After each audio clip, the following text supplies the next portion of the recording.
kepada yang muda. Tua pun boleh kau dengar bahwa selagi engkau manusia normal ada fitrah, yaitu cinta itu pasti datang. Maka persiapkan di hatimu untuk mengerti cinta dan bagaimana mencintai. Cinta itu pasti datang fitrah. Dan cinta bukan syahwat, syahwat bukan cinta. Kadang cinta dibarengi syahwat, indah, tak terkira, dengan catatan bimbingan syariat. Orang bisa mencintai tanpa syahwat, kisah ibunda, ayahanda, kisah kita cinta kepada ibu dan sebagainya. Kepada pasangan pun orang bisa mencintai, cuman kalau pasangan halal ada syahwat. Cuman hari ini orang menganggap syahwat itu cinta. Itu salah. Cinta bukan syahwat. Cinta bukan syahwat. Syahwat bukan cinta. Namun bisa bertemu antara cinta dan syahwat. Kisah laki-laki dan perempuan yang saling mencintai lalu ada syahwat. Dan begitu indahnya dalam cinta ada syahwat, maka harus ada rambu-rambu halal. Nah, karena cinta itu pasti datang, maka perlu kita diskusikan. Maka kita perlu mengajarkan pada siapapun untuk bisa mencintai yang benar. Cinta kan tidak serta-merta, ada prosesnya sesungguhnya. Cuma kadang proses tidak kita sadari. Tiba-tiba seseorang sudah terlanjur jatuh cinta. Kalau sudah jatuh cinta kan repot. Nah, maka dari itu kita perlu mengajarkan pada anak-anak kita. Sehingga apa sih? Kita harus punya radar. Anak-anak kita tanamkan di otak mereka radar. Atau anggap saja filter. Agar bisa menyaring. Sehingga dia jangan sampai jatuh cinta kepada yang tidak layak dicintai. Sebab cinta itu buta betul. Suatu ketika ini sebuah kisah saja. Kisah cinta kan. Seorang perempuan mencintai seorang laki-laki. Sampai ditanya, Neng, kamu kok cinta dia tuh kira-kira apanya sih yang cinta? Dia bilang nggak tahu. Nggak tahu, pintar enggak, ganteng enggak, ini enggak tahu. Sehingga suatu ketika ada seorang wanita yang sudah terlanjur mencintai laki-laki. Didatangkan kepada kita. Saya dialog dengan akalnya, bisa nerima. Saya kasih pasang kriteria. Suami yang ideal adalah begini. Dia tidak harus pandai, tidak harus kaya, akan tapi paling dia ada kriteria. Dia lembut, dia ini dan sebagainya. Yang mudah dah. Kriteria yang susah kan mempersulit pernikahan. Paling dia punya kelembutan, dia punya kasih sayang, dia punya perhatian, dan dia yakin dia baik dengan orang tuanya atau sayang. Waktu kita, apakah seperti itu laki-laki yang kau cintai? Dengan saya bicara dialog dengan akalnya, dia geleng kepala.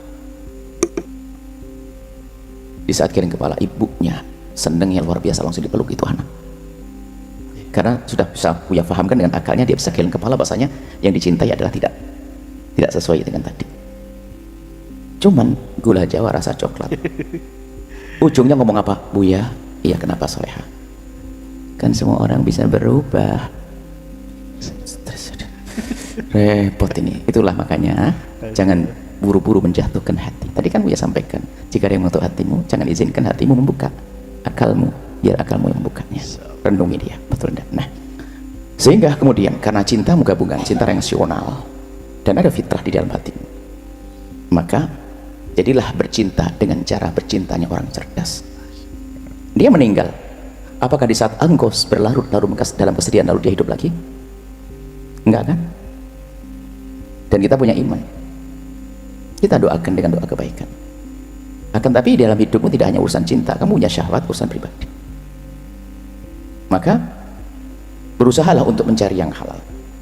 Mungkin dia berkata, Buya saya tidak bisa karena saya sudah terlanjur mencintai dia, tapi dia meninggal.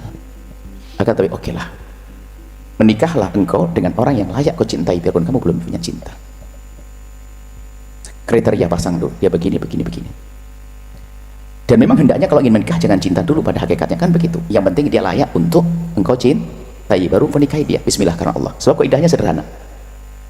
Bangun cinta di atas pernikahan, jangan membangun pernikahan di atas cinta. Jadi nggak apa-apa, biarkan dia, insya Allah dia mulia di alam barzah. Tinggal sekarang jadilah orang cerdas, cari wanita yang layak untuk aku cintai. Aku akan datang ke orang tuanya dan seterusnya. Selagi itu sesuai dengan, justru lebih netral waktu engkau memilih sebelum jatuh cinta. Bila dia menikah lalu bangun kehidupan baru, disitulah nanti akan tumbuh cinta yang indah luar biasa. Dan cinta tidak akan berubah, hanya beda bentuk saja.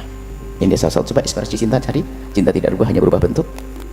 Nggak ada cinta itu berubah, nggak ada. Orang selagi mencintai atau mencintai, hanya kalau dia masih hidup akan layani dan sebagainya. Kalau dia meninggal dunia, berubah jadi panjatan doa. Tidak harus berlarut-larut dalam duka. Orang cerdas itu sekarang ngambil solusi, nggak boleh terpuruk. Coba saja, kalau kita di Jakarta lagi jalan macet, beda orang cerdas sama tidak cerdas. Yang tidak jelas berkata, macet Jakarta, Jakarta, macet. Sampai kapan kau Jakarta? Sampai kapan kau Jakarta? Macet, macet. Langsung kebuka jalan? Enggak juga. Tapi secerdas tinggal tanya kepada sopir taksi, Pak ini berapa jam? 1,5 jam. Bismillahirrahmanirrahim. Baca buku kek. Saya pastikan 1000 sholawat sampai sana. Sambil tenang begitu itu. Wah, buka jendela. Macet, macet. Apa? Jangan terpuruk. Bangkit. Kamu cerdas. Kamu cerdas. Dengan keluh, dengan kesedihanmu dia tidak bangun lagi. Baik. Ada enggak kira-kira gambaran lagi perempuan yang soleh? Jangan sempit hati. Dunia tidak seluas daun kelor. Baik, bangkit. Cari orang yang, makanya justru di saat kita nol itu mudah memilih. Makanya dalam bercinta itu kan jangan menjatuhkan cinta, pilih dulu dong dia. Bangun cinta di atas pernikahan. Kalau sudah cocok, lamar. Kalau sudah nggak diterima, tidak sakit hati. Kenapa? Aku belum jatuh cinta. Pindah sebelahnya tetangganya. Pindah yang lainnya, no problem. Dan itu berlaku perempuan juga. Perempuan cerdas itu jangan menunggu saja. Kalau engkau menunggu, siapa yang datang kepadamu? Akan tapi jika ada laki-laki baik, barangkali memang dia adalah laki-laki yang kosong hatinya, di saat mendengar namamu langsung bismillah, tawakkalna 'ala Allah. Itu jadi jangan ragu Anda jadi Khadijah zaman ini. Khadijah mendahului dalam kisah cintanya. Hei Khadijah, Catat. Khadijah dengar laki-laki baik bicara lebih muda dari dia, beliau. Tapi beliau lebih muda dari beliau, tapi ini adalah nasib baik. Siti Khadijah mengungkapkan kepada keluarganya. Akhirnya hadirlah kisah cinta sepanjang masa dunia akhirat baginda Nabi Muhammad sallallahu alaihi wasallam. Kalau hitungan akal 40 tahun 25, Nabi Muhammad paling gantengnya orang. Ya, nggak mungkin kayaknya kan begitu. Tapi kita ilah jodoh dari Allah. Nggak tahu, jangan-jangan jodohmu sudah nunggu mulai kemarin sebetulnya. Cuman dia ragu-ragu karena silau dengan kelebihanmu, sehingga dia tidak berani maju kepadamu. Padahal cukup saja kamu nyuruh orang langsung sambut. Saya sudah mulai kemarin sebenarnya, cuma saya tidak berani. Indah bismillah ya, jangan ragu, insya Allah dapat.